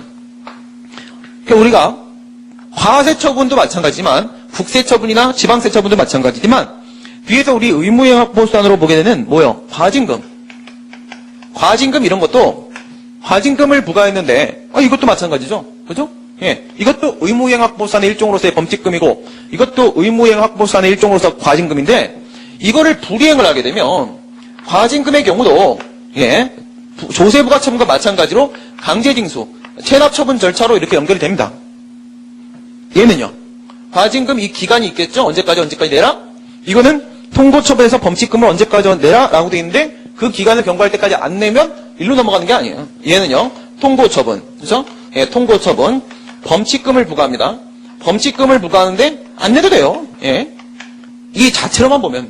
물론 이제 정식 재판 절차로 넘어가서 또 내야 되겠지만 결론은 통고처분에 대해서 그 기간 동안에 납부하지 않고 불이행하게 되면 강제징수가 아니라 이 처분의 효력이 소멸돼 버립니다. 소멸돼 버려요. 그래서 불이행을 하게 되면 효력은 상실되고 소멸해버리고 실효돼버리고 세무서장이 고발을 하게 되면 이제 검찰은 이제 공소 제기를 하고 그래서 이제 정식 재판, 형사 재판 절차로 넘어가게 된다. 이런 단계를 이제 거치게 된다 이거요. 그렇다 하더라도 뭐는 맞다? 행정행위의 개념 요소를 갖추고 있으니까 처분은 맞다. 행정소송의 대상은 아니지만. 그렇죠? 그 다음에 이제 로마자 3번에 행정질서벌로 가게 됩니다. 지금까지 얘기했던 건 행정형벌이죠. 행정형벌. 행정형벌 다시 한번 정리해 볼게요. 여러분들 좀 헷갈리실 수가 있어요. 로마자 1번 종류가 두 개요. 형벌, 질서벌요. 예, 행정, 형벌 구별 들어가 있었습니다. 그렇죠? 구별 개념 여러분들 비교하시고 그 다음에 형사벌과 행정, 형벌의 비교는 여러분들 꼭 기억을 해놓으시라고 했었고요. 질서벌과 행정, 형벌은 지금 계속 직접, 간접 이걸 가지고 비교를 하고 있습니다. 예, 그 다음 법적 근거 당연히 필요하고 형벌이기 때문에 행정, 형벌은 죄형법정규 원칙 적용받는다고 했고요. 그 다음에 실체법상으로는 형법 총칙 적용을 받는다고 했습니다. 질서벌은 질서위반 행위규제법 적용받는다고 했고요. 행정, 형벌은 과벌 절차가 형사소송법 절차에 따른 것이고 행정, 질서벌은 과벌 절차가 질서위반 행위규제법에 따른 것이라고 했고요. 특수성의 측면에서 고의과시에 대한 얘기를 했었는데 위법성 인식을 조금 더 완화시켜서 위법성 인식 가능에 대한 문제로 처리한다고 했고 그 다음에 과실범위 명문 규정 없이도 인정될 수 있다고 했고 책임 능력도 예외가 인정될 수 있다고 했고 양벌 규정이 있으면 타인에 대한 처벌도 가능하며 이 타인의 범위 내에 법인도 포함될 수 있다고 했고 과벌 절차 안에 직결심판 외에도 무엇이 통고처분이라는 절차가 있다. 통고처분 절차가 있다. 여기까지 우리가 봤습니다. 이렇게 하면 이제 행정, 형벌과 관련된 문제 다 본 거예요. 다 봤고 질서벌 비교합니다. 1번 보시면 의무 위반자에 대해서 형법에 정해져 있지 않은 벌. 그죠? 그러면 형벌이 아니고 행정, 형벌이 아니고 행정, 질서벌. 과태료입니다. 과태료. 그래서 대상행위 가지게 되면 너무 단순 질서죠? 신고, 서류 비치, 수급계획 작성, 보고, 교육받기. 이거 교육은 아까도 우리가 봤던 얘기네요. 이런 식의 행정 질서상의 의무를 위반했을 때요. 행정 질서상의 의무. 직접적인 법익 침해가 아니라 법익 침해의 간접적 우려, 간접적 가능성에 대한 문제죠.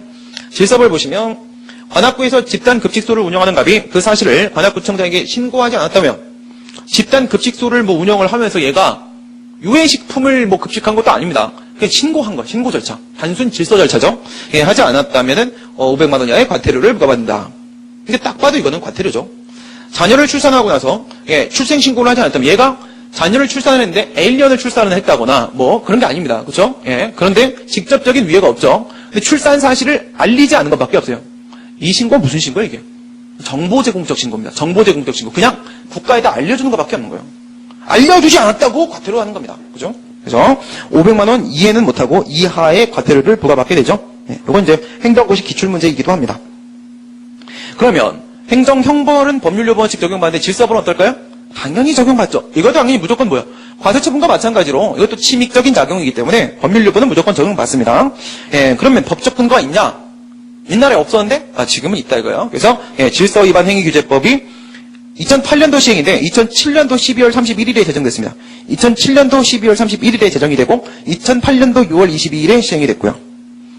근데 법적 근거가 법률적 근거도 있는데 조례 근거도 있어요. 조례 근거도. 이 부분을 지금 고려를 하는 거예요. 옆에다가 여러분 써놓으시고요. 지방자치법 27조 옆에다가 써놓으세요. CF 것이고 질서위반 행위규제법 6조를 적어놓으세요. 6조. 죄송해요. 6조래요. 제가 왜 이러죠? 2조. 질서위반 행위규제법 2조. 2조 1호입니다. 2조 1호. 이 지방자치법 27조 이거랑 충돌을 막기 위해서 이후에 제정된 질서위반 행위규제법을 만들면서 2조 1호에서 뭐라고 했냐면 옆에 적어놓으시고요. 질서위반 행위란, 즉 과태료의 부과가 대상이 되는 행위 얘기하는 거죠. 질서위반 행위란 법률 중요합니다. 이제 괄호 열고 지방자치단체의 조례를 포함한다. 이하 같다. 괄호 닫고. 질서위반 행위란 법률 괄호 열고 지방자치단체의 조례를 포함한다. 이하 같다. 괄호 닫고 상해 의무를 위반하여 과태료를 부과하는 행위를 말한다. 질서위반 행위란 법률상의 의무를 위반하여 이 법률은 아까 괄호 지방자치단체의 조례를 포함한다. 이와 같다. 과태료를 부과하는 행위를 말한다. 그러니까 질서위반 행위규제법에서 법률을 애당초 뭐부터 포함시켰어요? 조례부터 다 포함시키고 여기서부터 이와 같다. 다 법률은 무조건 조례를 포함하는 거다. 이러고 들어갔습니다. 그래야만 질서위반 행위규제법이 지방자치법 27조랑 충돌을 하잖아요. 왜 이런 말이 나오는 거냐면 헌재가 이렇게 봅니다. 과태료에 대해서 죄형 법정주의 원칙이 적용되지 않는다.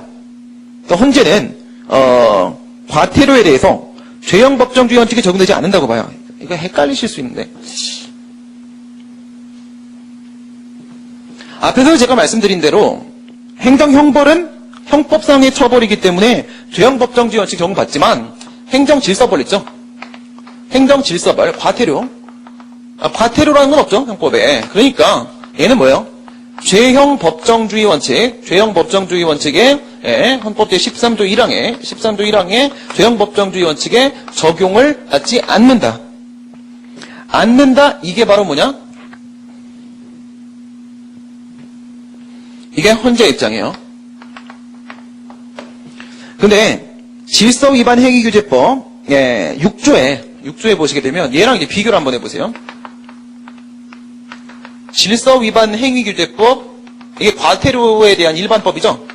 질서 위반 행위규제법 6조에 보게 되면 뭐라고 하느냐면, 법에 따르지 아니하고는 어떠한 행위도, 법률에 따르지 아니하고는 어떠한 행위도, 법률에 따르지 아니하고는 어떠한 행위도 질서 위반 행위로 과태료를 부과하지 않는다. 질서 위반 행위로 과태료를 부과하지 않는다. 질서 위반 행위로 과태료를 부과하지 않는다. 이런 식으로 와버리게 되면 여러분 그 죄형 법정주의 원칙을 여기서 법에서 정해놓은 것처럼 돼 있잖아요. 그래서 이게 지금 헌재 입장과 충돌이냐 아니냐, 충돌이냐 아니냐, 이런 문제가 지금 있어요. 그죠? 이런 문제가 있는데, 방금 말씀드린 대로 만약에 이게 죄형 법정주의 원칙이 적용되는 것이다라고 보게 되면 어떻게 돼요? 그러면 첫 번째, 범죄 구성 요건이나, 그죠? 아니면 그 죄의 종류, 그죠? 범죄의 종류, 또 최고 형량, 이 어디 나와 있어야 돼요? 그러니까 이에 대해서는 당연히 형식적 의미의 법률에서 정해야 되고, 이것을 위임한다라고 할지라도 이 내용을 다 포함한 구체적 위임만이 가능하단 말이에요. 구체적 위임만이 가능하단 말이에요. 근데 잘 보세요. 위에 있는 지방자치법 27조를 보시게 되면, 지방자치단체는 조례를 위반한 행위에 대해서 조례로서 1천만 원 이하의 과태료를 부과할 수 있다라고 되어 있습니다.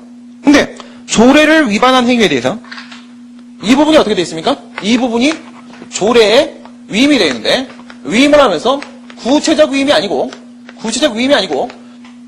대놓고 포괄적 위임입니다. 그죠? 조례를 위반한 행위에 대해서 이렇게 했기 때문에, 만약 여기에 과태료에 죄형 법정주의 원칙이 적용되는 거라고 한다면 지방자치법 27조는 그 자체로서 위헌인 겁니다. 그리고 이 27조는 뭐랑 충돌해? 6조랑 충돌하는 겁니다. 그죠? 법률 간 충돌이 발생하고 이게 위헌 소지가 생기는 거예요. 근데 그렇지 않다는 거지. 우선 이거는 형사처벌이 아니라는 거예요. 이걸 받아들여야 됩니다. 충돌이 아니고 이걸 우리가 아직도 인정을 해야 되는 거고, 이걸 받아들이고 그 다음 6조에서 법률에 따른다라고 했는데, 이 법률이 아까 보신 대로 같은 법 2조 1호에서 조례 포함시켰습니다. 그죠? 법률의 범위 안에 조례를 포함시켜 놨기 때문에 지금 질서위반행위규제법 6조와 지방자치법 27조에 충돌이 없는 거예요. 아무 문제가 없는 겁니다. 죄형법정주의 원칙 적용되지 않는 거 여전한 거고요. 그 다음 이게 죄형법정주의 원칙을 정한 것도 아니고요. 그 다음 이거하고 지방자치법 27조가 충돌하는 것도 아닙니다. 왜? 2조에서 조례를 법률의 범위 내에 포함시키고 이하 다 똑같다. 이하가 6조를 포함하니까. 이해가 되시죠? 완벽한 해설입니다. 저도 이 부분에 대해서 다른 분들 설명하는 거 봤는데, 이 충돌 아닙니까? 어떡하죠? 막 이렇게 얘기를 하시는 거예요. 내가 어떡하죠? 그러면 수험생들은 어떡합니까? 그쵸? 진짜 어떡합니까? 이거 인정되는 겁니다. 이거 깨진 거 아니에요. 대법원 판례에서 과태료는 고의 과실이 필요 없다라고 했던 거, 이 판례 깨진 거예요. 이 판례 깨진 겁니다. 왜? 대법원은 법률을 해석하는 기관이니까. 근데 법률이 제정되면서 명시적으로 고의 과실이 필요하다라고 했으니까 대법원 이 판례 깨진 거예요. 과태료에서 고의 과실이 필요 없다. 그런데 헌재에서 죄형 법정주의 원칙 적용되지 않는 판례는 살아있는 겁니다. 그 다음에 법률 조항간 충돌 없습니다. 됐습니다. 그 다음에 이제 밑에 보시게 되면, 질서위반행위규제법을 만든 이유는 이건 단순하죠, 그렇죠? 일원화시키고 국민의 권익을 보호하고 의무이행 확보의 기능을 강화하고 정가제 양산 방지. 이거 정가제 양산 방지. 아까 이건 옆에 써놓으시고요. 행정형벌의 행정질서벌로의 전환 추세, 바뀌고 있는 추세에 있다, 이런 얘기고. 그다음에 지금 이런 일반법 만드는 거, 이런 식으로 해석한다면 일반법 만드는 거 있죠. 제가 지지난 시간에 직접강제 얘기하면서 말씀드렸죠. 직접강제. 학자들은 직접강제에 대해서 이건 너무나 침익적이기 때문에 일반법을 만들 수가 없어. 그래서 개별법의 근거가 있을 때만 예외적으로 인정되는 거야. 이렇게 설명하시는 분들도 계신다고 했는데, 그건 아니라고 했죠. 이건 똑같은 겁니다, 여러분들. 과태료 부과 조항을, 이게 과태료와 관련된 일반법을 만들면서 고의과실이라는 요건을 더해서 오히려 요건을 더 강화시켜놨죠. 그리고 그에 대한 불복 절차도 너무나 명확하게 해놨습니다. 이거 똑같은 거였죠. 제가 뭐라고 말씀드렸나요? 의무이행 확보를 위해서는 직접 강제 일반 법적 근거를 마련함으로써 의무이행을 불이행을 방지시키는 상황을 이거 막고, 또 반대로 국가 쪽에서 탈법적인 예를 들어서 집회 해산을 하기 위해서 백골단을 동원한다거나 이런 식의 탈법적 행위를 막는 방법을 위해서라도 일반법 만드는 게 필요하다고 했죠. 이 질서위반 행위규제법 만들었으니까 또 제 얘기를 또 들었을 거고, 그죠? 국회의원들이 제 수업을 또 들을 거고, 또 이제 직접 강제에 대한 일반법도 만들 겁니다, 그죠? 제가 이렇게 얘기하면 항상 바뀌어요, 그죠? 남 형법 종칙에 적용을 받는 건 아니고, 이건 당연한 얘기고. 그 다음에 7조 한번 보도록 합니다. 박스 보시면 질서위반 행위규제법 제7조, 고의 또는 과실이 없는 질서위반 행위는 과태료에 처한다. 바로 이거죠. 바로 이겁니다. 옆에다가 CF 거시고 종래 판례는 반대입니다. 종래 판례는 반대예요. 종래 판례는 과태료는 아까 제가 뭐라고 했어요? 여기 그죠? 여기서 이렇게 건물 지으면서 도로 조명허가 받고 여기다가 모래 쌓아놨는데 한 톨 나가면 과태료가 돼. 이게 종래 판례예요. 한 톨 괜찮아. 무조건 돈 받아. 질서를 안 지켜. 이랬는데 지금 뭐라고 했다? 고의 과실 없으면 안 된다. 그 다음에 14세가 되지 않는 자 과태료 처하지 않는다. 이건 됐고, 그 다음에 부가 절차 보도록 하겠습니다. 부가 절차는 그냥 하나씩 우리가 파악해보면 됩니다. 확인해보면 되고, 사전 통지 및 의견 제출. 이건 일반적인 과세 처분과 똑같은 거예요. 과세 처분과 똑같이 이렇게 침입적인 행정 작용할 때 사전 통지 의견 제출하도록 하는 거. 일반법인 행정절차법도 21조, 22조에 있죠. 여기 이제 개별법, 특별법인 질서위반 행위규제법에도 따로 규정이 있는 겁니다. 16조 1항에 보면 뭐라고 되어 있냐면, 행정청이 질서위반 행위에 대하여 과태료를 부과하고자 하는 때에는, 과태료를 부과하고자 할 때 미리 당사자에게 대통령령이 정하는 사항을 통지하고, 사전에 통지하라고 하고, 그 다음에 10일의 기간을, 며칠이요? 10일. 10일의 기간을 정하여 의견 제출할 수 있는 기회를 주어야 한다라고 해서 사전 통지가 전문, 그 다음에 후문에서 의견 청취, 의견 제출 기회 부여에 대한 규정을 두고 있고, 시간은 10일을 주도록 되어 있습니다. 그 다음 과태료 부과 절차 보시게 되면 17조 1항에서 의견 제출 절차, 전조에 따라서 의견 제출 절차를 거쳤으면 서면으로 과태료 부과는 당연한 얘기고요. 그 다음에 서면으로 하지 않는다라고 하더라도 당연히 행정절차법 적용받으니까 행정절차법 24조에 따라도 서면입니다. 질서위반 행위가 종료된 날로부터 제척기간이 있습니다. 제척기간 옆에 써놓으세요. 19조 옆에다가 과태료 부과의 제척기간이에요. 법을 위반한 행위가 5년이 지나면 과태료 부과 안 됩니다. 공소시효랑 비슷하죠? 5년이나 제척기간을 두고 있어요. 여기도 제척기간 따로 있습니다. 그 다음에 불복 절차 보시게 되면 여기서부터 재밌는 거예요. 이의제기를 해요. 이의제기. 과태료 부과 통지를 받은 날로부터 60일 이내에 서면으로 이의제기를 할 수가 있는데 20조. 이의제기를 하게 되면 효력이 그 자체로 소멸한다. 비교합니다. 과태료와 범칙금, 통고처분을 비교합니다. 재밌죠, 지금 이게? 그죠? 막 되게 신나죠? 그죠? 통고처분. 범칙금이죠. 범칙금은 일반적으로 우리가 벌금과 과태료의 중간 단계다, 이런 식으로 보는데, 통고처분, 범칙금을 부과하는 거하고, 그 다음에 행정질서벌, 과태료 부과처분. 과태료 부과처분 보시게 되면, 얘도 역시 뭐야? 금전급부 하명입니다. 돈 내라라고 하는 금전급부 하명 맞고, 행정처분이 맞죠. 얘 역시도 돈 내라라고 하는 금전급부 하명이고, 행정처분은 맞죠. 처분은 맞습니다. 근데 여기다가 행정쟁송을 제기할 수 있는가를 보세요. 행정쟁송을 제기할 수 있는가? 얘 같은 경우에는 효력이 소멸한다, 상실한다. 언제 소멸하느냐? 기간이 경과하면. 통고처분에서 정한 기간이 경과하면 얘는요 효력이 상실한다, 소멸하는데 언제 소멸하냐면 이의제기 해버리게 되면, 상대방이 이의제기하면 효력이 소멸해버려요. 그럼 어떻게 돼? 행정소의 대상이 없어요. 그렇죠? 행정소의 대상이 없죠.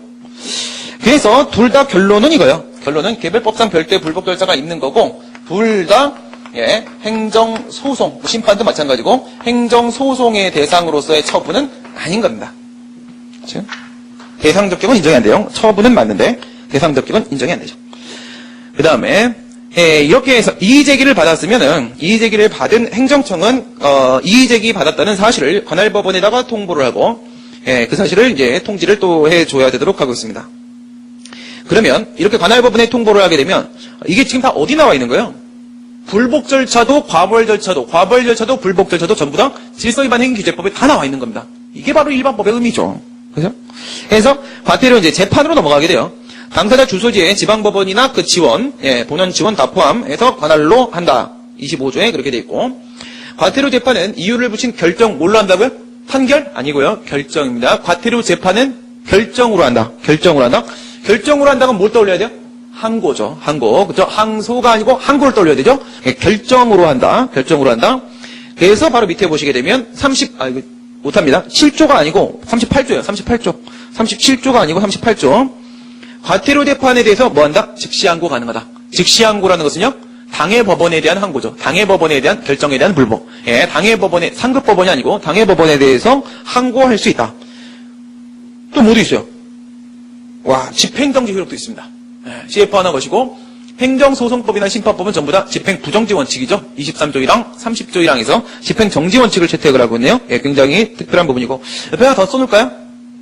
질서위반행규제법 31조이랑 하나 써놔보세요. 31조이랑. 31조이랑에 뭐 있냐면 이 과태료 재판은요. 우리 일반적인 이제 행정재판이랑 좀 달라요. 직권탐지주의 및 직권증거조사주의가 모두 적용됩니다. 직권탐지주의, 직권증거조사주의, 완벽한 직권주의입니다. 직권탐지주의, 직권증거조사주의, 직권주의가 적용됩니다. 그래서 31조 1항에 이렇게 돼 있고요. 이제 마지막입니다. 행정형벌과 병과가 가능한가? 여기에 대한 논란도 또 있는데요. 여기에 대한 논란도 제가 여러분들한테 확실히 정리해 드리도록 하겠습니다. 우선 옆에다가 학설, 이 부분도 선생님들마다 병과가 된다 안 된다 모르겠다 애매하다 판례입장 충돌이다 난리도 아닌 부분이거든요. 그러니까 이런 애매한 부분을 우리나라에서 정리해드릴 수 있는 사람이 지금 저 한 명밖에 없다는 게 굉장히 아쉬운 부분인데 어쩔 수 없습니다. 제가 정리해드립니다. 옆에다 써놓으세요. 우선 학설 대립이 있어요. 긍정설, 부정설이 있습니다. 긍정설, 부정설이 있는데 긍정설은 행정형벌과 행정질서벌은 그 목적과 성질이 다르다 이거예요. 양자의 목적과 성질이 다르기 때문에 당연히 병과가 가능하다. 이렇게 봐요. 긍정설입니다. 부정설 보시고 이것도 행정벌 아니냐 이거야. 이것도 행정벌 아니냐. 그래서 질서벌 역시도 넓은 의미의 처벌이다. 넓은 의미의 처벌이다. 따라서 양쪽의 병과를 하게 되면 이중처벌금지 원칙의 위반이다. 인정 안 된다. 병과할 수 없다. 이렇게 봅니다. 여러분 이제 지금부터 제가 읽어드리는 판례가 과연 충돌하는지 여러분들의 생각에 맡기겠습니다. 진리는 여러분들에게 있습니다. 저랑 눈빛을 마주치면 좋겠는데 읽어드려야 되니까.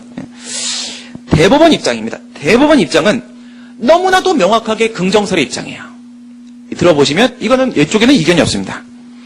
행정법상의 질서벌인 과태료의 부가처분과 형사처벌은 그 성질과 목적을 달리하는 별개의 것이므로 행정법상의 질서벌인 과태료를 납부한 후에 형사처벌을 한다고 하여 이는 일사부재리 원칙에 반하는 것이라고 할 수 없다.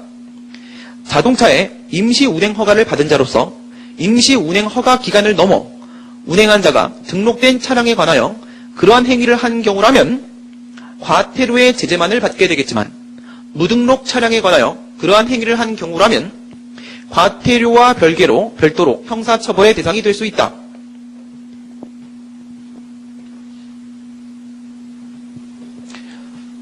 등록 차량 부분에서의 행정형벌과 단지 임시운행 차량 표지판, 그쵸?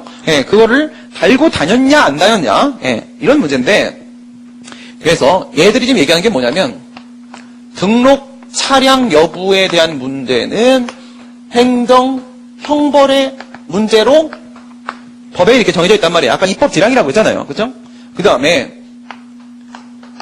임시운행허가, 이것을 위반한 문제는 행정질서벌의 문제로 이렇게 돼 있는데 이게 등록 차량이냐 아니냐. 근데 얘는요 이거를 위반한 거죠. 위반한 겁니다. 그러면 등록 차량이라고 하게 되면 이 부분에 대한 위반은 없고 등록 차량이 아니면 이 부분 자체도 위반이 있지 않습니까? 이렇다라고 했을 때 지금 판례가 뭐라고 했냐면 등록 차량이라면 여기와 관련하여 행정 질서벌의 대상만 되겠지만 여기까지 문제 없습니다. 여기 문제 없으니까 중복될 이유 자체가 없는 거예요. 등록 차량에 대한 문제라면 임시 운행 기간, 허가 기간을 경과해서도 그리고 운행을 하고 다녔다면 이 부분에 위반이 있어서 질서벌만 부과하면 되겠지만 그게 아니라 이 경우라면 이거야. 이 경우라면 등록 차량이 아니라는 부분에서의 형벌과 그 다음에 임시 운행 허가 기한을 경과했는데도 운행을 하고 다녔다는 부분에 있어서의 질서벌이 모두 문제가 되는데 이때 과태료, 질서벌의 부과뿐만 아니라 행정형벌의 부과도 가능한데 이것은 바로 양자의 목적과 성질이 서로 다르기 때문이다. 명확하게 이렇게 봤죠? 그렇다면 대법원은 질서벌과 형벌의 병과를 인정했습니다. 그렇죠? 좋아요. 지금 읽어드리는 이 현재 판례. 제가 이 부분에 대해서 너무 사람들이, 형님들도 논쟁이 너무 심하셔갖고, 제가 심지어 노량진 강사들 강의까지 다 봤습니다. 이쪽에 대해서. 그들 뭐라 설명하나. 정말 난감해 죽을 뻔했어요. 왜 오늘 까칠하지? 날씨가 좋아서. 아니, 요 팔이 제가 지금 계속 왔다 갔다 하고, 예, 요 끝나고 죽여버릴 겁니다. 예, 그래서 헌재가 뭐라고 했는지 잘 보세요. 행정질서벌로서 과태료는 행정상 의무의 위반에 대하여 국가가 일반 통치권에 기하여 과하는 제재로서 형벌, 특히 행정형벌과 그 목적과 기능이 중복되는 면이 없지 않으므로 동일한 행위를 대상으로 하여 형벌을 부과하면서 아울러 행정질서벌로서 과태료까지 부과하는 것은 이중처벌금지의 기본 정신에 배치되어 국가 입법권의 남용으로 인정될 여지가 있음을 부정할 수 없다. 분명히 뭐라고 했나요, 지금? 과태료라는 것과 행정형벌, 특히 행정형벌이라고 했어요. 예, 행정형벌이라는 것과, 예, 그것이 목적과 기능이 중복되는 면이 없지 않다고 했어요. 애매한 소리라고 했는데요. 좋아요. 없지 않다. 이중처벌 금지 원칙에 위반될 소지 있다. 이렇게 말을 했는데, 이 판례 말고 다른 헌재 판례에서 뭐라고 했냐면요. 이런 말을 합니다. 기본적 사실관계의 동일성이, 헌재가 방금 이 얘기를 하고 나서 이런 판례가 있어요. 헌재 보면 기본적 사실관계의 동일성이 인정되지 않는 경우에는 병과할 수 있다. 질서벌과 행정형벌을 병과할 수 있다는 판례가 있는데요. 이 내용이 뭐였냐면 이런 거였어요. 1번 이런 식으로 보게 되면요. 첫 번째가 뭐였냐면 행정형벌 관련된 문제인데요. 무허가 건축물입니다. 건축법에 보게 되면요.